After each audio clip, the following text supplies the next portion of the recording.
ফরিদপুরের বোয়ালমারীতে গ্রাহকদের কোটি টাকা হাতিয়ে লাপাত্তা হওয়ার অভিযোগ উঠেছে ইসলামী ব্যাংকের এক এজেন্টের বিরুদ্ধে।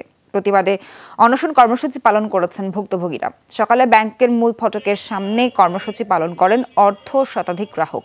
তারা জানান, নতুন লাক্স যাতে আছে ভিটামিন সি ও ই, আমাকে দেয় দাগহীন উজ্জ্বলতা।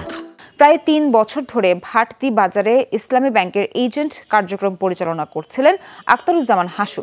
তার মাধ্যমে এফডিআর করেছিলেন তারা। সম্প্রতি অফিসে গিয়ে তালাবদ্ধ দেখতে পান গ্রাহকেরা। এরপর থেকে লাপাত্তা হাসু। প্রায় ২ কোটি টাকা নিয়ে হাসু পালিয়েছে বলে দাবি গ্রাহকদের। ব্যাংকের ব্যবস্থাপকের আশ্বাসে অনশন ভাঙেন তারা।